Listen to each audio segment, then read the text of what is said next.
Hello everyone, exam में आपका स्वागत है। गाइस, अभी मैं इसमें वीडियो में आपको पूरा कंप्लीट डिस्कस करने वाला हूँ। कुछ जो पोस्ट कोड है इसमें जो इनका रिजल्ट आ चुका है। ठीक है, कौन कौन सी है? 77 है पोस्ट कोड, 79 है, 16 है, 13 है, 72 एंड 68 है। तो इनमें किस तरीके के जो आपका रिजल्ट निकला हुआ, मैं आपको एक चीज जनरल से बता दे रहा हूँ। जैसे कि इस पोस्ट कोड 68 में लगभग कुल 26 कैंडिडेट हैं, जो कि पर्सनल असिस्टेंट की पोस्ट है। दूसरा जो पोस्ट कोड 72 है, जो कि है प्राइवेट सेक्रेटरी की, इसमें कुल 10 लोग सिलेक्टेड है। ठीक है, और शॉर्ट लिस्टेड कैंडिडेट इनको अलॉटेड हो चुका है।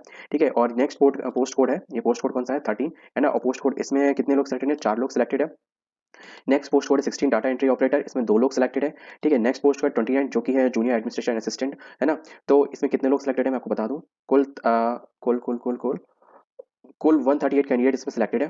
ठीक है, सबसे ज़्यादा इसमें सिलेक्टेड है। पोस्ट कोड 77 है। तो इसमें कुल कितने लोग सिलेक्टेड है? इसमें कुल 38 सिलेक्टेड है, जो कि पोस्ट है senior administrator and upper division clerk and senior administrator and assistant की। तो गाइस, इसमें मैं क्या करूंगा, आपको एक पोस्ट कोड के जितने भी डिक्लेरेशन है सभी डिस्कस करूंगा, क्योंकि इन सभी पोस्ट कोड की डिक्लेरेशन है वो सबकी सेम है आपके लिए। तो आपका टाइम वेस्ट नहीं करते हुए चलिए शुरू करते हैं। Personal assistant and personal assistant to principal.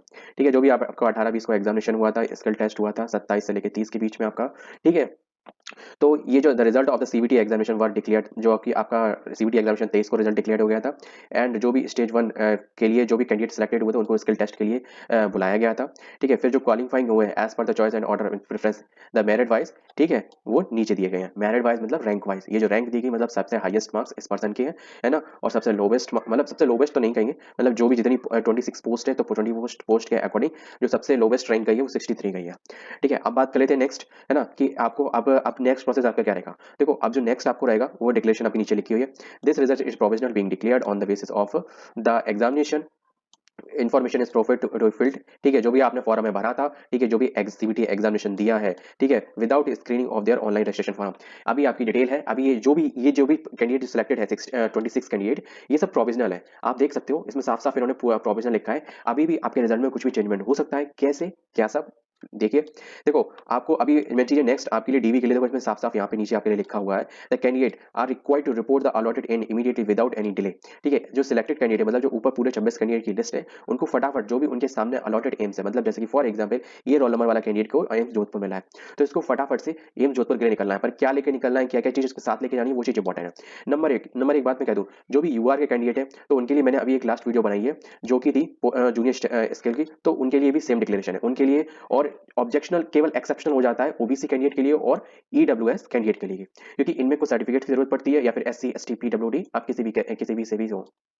ठीक है, तो इस चीज का आपको ध्यान रखना है। जैसे कि आप देख सकते हैं इसमें साफ कहता है ओबीसी कैंडिडेट के लिए, देखो मेन चीज क्या होती है, ओबीसी आपको सर्टिफिकेट लेके जाना है ना। बाकी अपनी जो भी आपकी एलिजिबिलिटी है, 10th 12th, और जो भी इस पोस्ट के लिए आपने भरा है कि हमारे पास ग्रेजुएशन है या पोस्ट ग्रेजुएशन है, जो भी चीज आपने भरी है, जो भी एक्सपीरियंस भरा है ना, तो उसके सारे कंप्लीट सर्टिफिकेट विद ओरिजिनल और 2 photocopies per year to each. ठीक है, 2 सेट फोटोकॉपी के, और लगभग 4 से 8 अपनी फोटो ले जाना, है ना, अपनी फोटो लेके जाना। ठीक है, जो इसमें फॉर्म में भरते वक्त ही आपके पास होगी मेरे ख्याल से, वही वाली फोटो लेके जाना। ठीक है, तो वो सब चीजें वहां सबमिट हो सके, क्योंकि डीवी में मेन चीज होता है आपके आपके डॉक्यूमेंट चेक किए जाते हैं, और आपके डॉक्यूमेंट जो फोटोकॉपीज होती है वो सबमिट करी जाती है। दूसरी बात, आपने जो सर्टिफिकेट्स वगैरह जैसे कि ओबीसी एनसीएल सर्टिफिकेट और ईडब्ल्यूएस सर्टिफिकेट में सबसे बड़ा इशू होता है फाइनेंशियल ईयर का।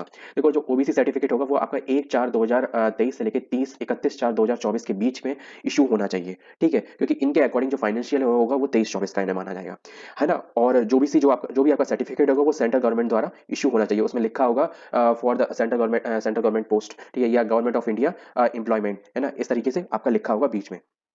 और ये सब चीजें एनसीएल वगैरह होना चाहिए, दैट्स इट, क्योंकि तभी आपको रिलैक्सेशन मिलेगा।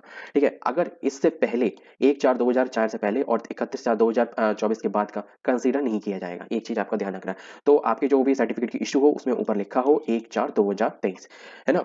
अब नेक्स्ट बात कर लेते हैं ईडब्ल्यूएस कैंडिडेट के लिए। एक चीज और बता दूं, अगर जिसका ओबीसी सर्टिफिकेट अगर नहीं पाया जाता है, will not OBC candidate will not be consider. तो अगर वो सेंट्रल लिस्ट में नहीं होगा तो उसे कंसीडर नहीं किया जाएगा। Next, OBC certificate should be clear and should that the applicant does not belonging to the creamy layer. OBC का सर्टिफिकेट तभी आपको मिलेगा जब आप क्रीमी लेयर से बिलोंग नहीं करते होंगे। नेक्स्ट, है ना, किसी भी कैंडिडेट को हटाने का राइट, है ना, इन केस ऑफ का सर्टिफिकेट में कोई भी इनवैलिड चीज पाई जाती है तो वो एम्स के पास राइट है कि आपको कैंसिल कर सके आपका कैंसिलेशन। नेक्स्ट बात करते हैं ईडब्ल्यूएस कैंडिडेट के लिए, आपके लिए क्या डिक्लेरेशन है। आपके लिए देखो मेन चीज आपके लिए भी जो फाइनेंशियल है, जो रूल्स रेगुलेशन के कोड वगैरह ये सब चीजें तो है। मेन चीज है आपके लिए फाइनेंशियल है। फाइनेंशियल में आपको बता दूं, is prescribe format employment in the government of India, same ऐसा ही आपके में लिखा होगा, या central government of India jobs. ठीक है, ऐसा कुछ लिखा होगा। ठीक है। तो ऑन द बेसिस ऑफ, ठीक है, ऑफ इनकम फाइनेंशियल ईयर जो आपका कंसीडर किया जाएगा 2022 से लेकर 2023 के बीच में रहेगा। और सेम ऐसे एज ओबीसी सर्टिफिकेट आपका भी जो इशू इन मंथ और डेट है वो है 1/4/2023 से लेकर 31/3/2024 के बीच में। तो इन दोनों के बीच में अगर होगा तभी आपका फाइनेंशियल ईयर मतलब जो ईडब्ल्यूएस सर्टिफिकेट है वैलिड माना जाएगा। इससे पहले का इसके बाद का तो होएगा ही नहीं, तो ना, तो वो सर्टिफिकेट वैलिड नहीं बनेगा। नेक्स्ट पॉइंट ईडब्ल्यूएस सर्टिफिकेट क्या है, तो जो भी फेल टू प्रोड्यूस होगा ईडब्ल्यूएस सर्टिफिकेट करने में, तो उसे एज ए यूआर कैंडिडेट के थ्रू मतलब ट्रीट किया जाएगा। नेक्स्ट बात कर लेते हैं एम्स के लिए। एम बाकी अगर कोई भी चीज मिसरीड पाई जाती है तो एम्स चाहे तो आपका कैंडिडेचर यूआर की सिलेक्ट ना भी करके आपका कैंडिडेचर कैंसिल भी कर सकता है। नेक्स्ट बात कर लेते हैं कि आपकी जैसे कि है ना, ये चीज, ये जो डिक्लेरेशन में भी जो भी चीज आपको बता रहा हूँ, ये दोनों पोस्ट कोड, ये result code post code 68 and post code 72, ठीक है, जो कि है प्राइवेट सेक्रेटरी, एंड दूसरा ये है प्रिंसिपल प्रिंसिपल की प्राइवेट सेक्रेटरी, ठीक है, पर्सनल असिस्टेंट, ठीक है। तो दोनों के लिए same rules and regulations follow होंगे। नेक्स्ट आपके लिए जो है ना, देखो इन्होंने लिखा है अगर कोई भी कैंडिडेट कोई भी कैटेगरी सर्टिफिकेट इनमें से जो भी है OBC EWS SC ST PWD है ना certificate and the other certificate, जैसे कि एज पर द एलिजिबिलिटी, जैसे कि आपने 10th 12th ग्रेजुएशन कोई भी आपका एक्सपीरियंस, ठीक है, जो आपने भरा है ना, ड्यूरिंग द डॉक्यूमेंट वेरिफिकेशन, ठीक है, आज as soon and when required to produce as the same जो आपने अपलोड किया वो the candidate will be cancel. अगर किसी भी तरीके का गलत पाया जाता है, ठीक है, या फिर प्रोड्यूस करने में फेल होता है कि हमारे पास पता चलो कि इसके पास ग्रेजुएशन की फाइनल ईयर की मार्कशीट ही नहीं है, और जबकि इसमें लिखा था कि आप जब फॉर्म भर रहे हैं तो आपकी इसकी फॉर्म की लास्ट डेट तक आपका कंप्लीट रिजल्ट आ जाना चाहिए, ठीक है। तो या फिर अगर इसमें लिखा था आपके पास फाइनल ईयर की मार्कशीट होनी चाहिए, तो फाइनल की मार्कशीट लगेगी तभी आपका होगा, ठीक है। तो इस चीज का आपको ध्यान रखना है। केवल ये 5 तरीके की जो सर्टिफिकेट है यही नहीं है ना, इसकी तो एलिजिबिलिटी मैंने बता दी किस ईयर और मंथ में होनी चाहिए। रही बात एस सी एस टी के लिए केवल सेंट्रल वाला सर्टिफिकेट है तो चलेगा, इसमें कुछ ईयर का कुछ होता नहीं, अगर होता तो इस नोटिफिकेशन में लिखा होता।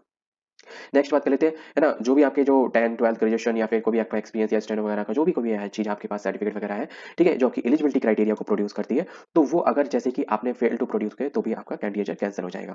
नेक्स्ट बात कर लेते हैं जो आपके लिए इंपॉर्टेंट है, जैसे ही आपको एम्स मिले आपको क्या करना है, सबसे पहले है ना, अपने जहां आपने डाउनलोड एडमिट कार्ड डाउनलोड किया होगा, है ना, फिर आपको क्या करना है इस रिजल्ट के साथ along with very download the verification letter from my page, है ना, वहीं पे नीचे लेफ्ट साइड में, है ना, आपको admit DV admit card download करने का ऑप्शन दिखा होगा, डाउनलोड वेरिफिकेशन लेटर, ठीक है। तो उसी में आपको उसी के साथ साथ जो भी डॉक्यूमेंट्स आपको वेरिफिकेशन लेटर एक नया पेज निकलेगा जिसमें कि जितने भी डॉक्यूमेंट ले जाने हैं उनके बारे में डिटेल दी होगी। नहीं तो अगर नहीं डिटेल दी गई है किसी भी जैसे इसमें लिखा है कि डिटेल दी गई होगी, बट अगर नहीं दी है तो मैं आपको बता दूं जो पोस्ट के लिए आपने भरा है कि जैसे हमारे पास 12th है 10th है ग्रेजुएशन है ना, तो वो आपको लेके जानी है 10th से लेके प्लस इस पोस्ट के लिए जो भी आपने भरी है ना, वो आपको सारी चीजें लेके जानी है। Will be active after the declaration of the result on the website. देखो अगर आपके यहाँ डीवी एडमिट कार्ड नहीं डाउनलोड हो रहा है तो उसके लिए परेशान होने की कोई दिक्कत नहीं है, इन्होंने कहा है कुछ देर बाद डाउनलोड हो जाएगा, मैं बताऊं लगभग 24 घंटे लगते हैं अपडेट होने में। तो मे बी आप टाइम टू टाइम अपनी वेबसाइट चेक करते रहे, एम्स पे जाके लॉगिन करते रहे और चेक करते रहे, प्लस अपनी जो ईमेल आईडी है और जो ऑफिशियल मेल आईडी जो आपने रजिस्टर्ड की थी फॉर्म भरते वक्त तो उसको भी चेक करते रहे। नेक्स्ट बात करते हैं कि individual marks of all the candidate who have appeared, जो भी इंडिविजुअल मार्क्स हैं वो भी आपके इस वेबसाइट पे आपको मिल जाएंगे, यहीं पे लेफ्ट साइड में ही आपको मार्क्स देखने का ऑप्शन मिल जाएगा, है ना, तो उसी तरीके से आप मार्क्स भी दे सकते हो, ठीक है। ठीक है, the allotted institute will reserve the right to use and not use the above list. इनका कहने का मतलब है ऊपर जो दी गई लिस्ट है वो इंस्टीट्यूट पर डिपेंड करता है, वो चाहे तो उसको यूज करे चाहे ना करे, ठीक है। It may be noted that the AIIMS may ask the candidate to report the immediately without any further delay, ठीक है, एज, ठीक है, बिना किसी डिले के बाद डिले किए आपको जल्द से जल्द आपको अलॉटेड एम्स पे पहुंचना है, and it is expected in view of the earlier notice that all the candidate are ready to required for certificate. इनका कहने का मतलब हमने पहले कह रखा था, ठीक है, कि अपने सर्टिफिकेट डीवी के लिए अपने तैयार रखें, ठीक है, जल्द से जल्द जैसे ही आपको डीवी के लिए आपको अलॉटेड एम्स मिले अपने डॉक्यूमेंट लेके सीधे फटाफट हमारे संस्थान पे पहुंच जाएं जो भी आपको एम्स मिला है।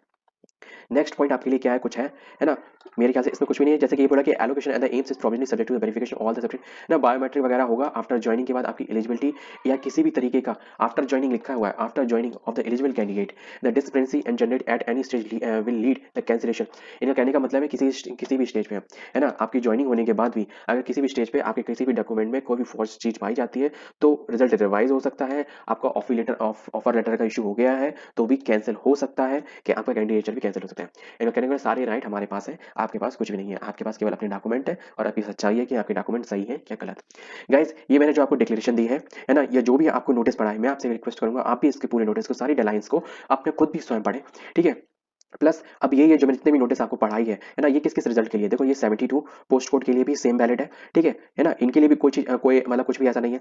पोस्ट कोड 13 के लिए भी पोस्ट कोड 13 का भी रिजल्ट आ चुका है, ठीक है, आपके लिए भी जो कि है कोडिंग क्लर्क वाली पोस्ट, ठीक है, आपके लिए भी यही चीज वैलिड है। अब बात नेक्स्ट पोस्ट आपकी जो है डाटा एंट्री ऑपरेटर के लिए भी यही चीज एलिजिबल है, ठीक है। और नेक्स्ट पोस्ट आपके लिए है 29 पोस्ट जो कि है जो कि क्या है ना, ये पोस्ट है junior administrator and lower division clerk and junior administrator. तो ये पोस्ट भी, जो कि पोस्ट कोड 29 है, इनके लिए भी, आपके लिए भी same same process, same eligibility, मतलब सेम डिक्लेरेशन, सभी चीज़ आपके लिए भी सेम ही है।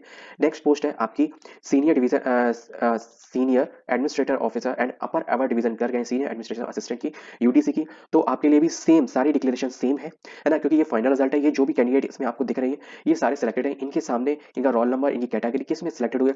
हाँ, एक बात मैं जाते-जाते बता दूँगा, जैसे फॉर एग्जांपल आप एससी कैटेगरी से हैं और आपको जो अलॉटेड कैटेगरी है वो यूआर है। अकॉर्डिंग योर मार्क्स, आपके मार्क्स के अकॉर्डिंग ये चीज़ आपको रैंक मिली हुई है, तो आपके यूआर में है।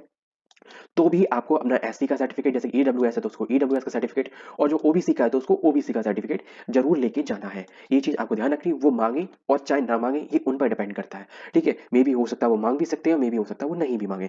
तो ये चीज हमें उन पर छोड़ देनी है, अपनी तरफ से कोई भी गलती नहीं करनी है। ठीक है, एक चीज आपसे कहूंगा, आप लोग को जब तक डीवी, अगर आपके किसी भी कारणवश, मैंने आपको पहले जितने भी रिजल्ट आते रहे है ना, प्रोविजनल रिजल्ट आया है ना, डीवी वो स्किल टेस्ट के लिए, मैंने सभी को कहा कि भाई फटाफट से, अगर कोई भी कैटेगरी का सर्टिफिकेट आपका नहीं बनाए, कोई भी category, PWD, SC, ST, EWS, OBC, जो भी हो, सभी को मैंने कहा था, अपनी फटाफट से अप्लाई कर दो, 1 वीक से 10 डे के बीच में आपका आ जाता है। ठीक है, जिन्हें अप्लाई कर दिए होंगे तो मे बी प्लीज, आप किसी एक छोटी सी ऐसी मिस्टेक की वजह से कभी आपका कंडीशन रहना नहीं चाहिए। तो गाइस, जैसे कि इस पोस्ट के लिए 38 लोग सेलेक्टेड किए गए हैं, है ना, आपके लिए भी सेम डिक्लेरेशन है, कोई भी डिक्लेरेशन में किसी भी तरीके की कोई पार्शियलिटी या कोई भी चीज चेंजमेंट नहीं है। तो इसलिए मैं आपका समय ना बर्बाद करते हुए मैं इस वीडियो के यहीं विराम देता हूँ। बाकी अगर कोई भी अपडेट आपको आती है, कोई भी अपडेट मिलती है मुझे, तो मैं आपको साथ डिस्कस करता हूँ। मिलते हैं नेक्स्ट वीडियो में। जय हिंद।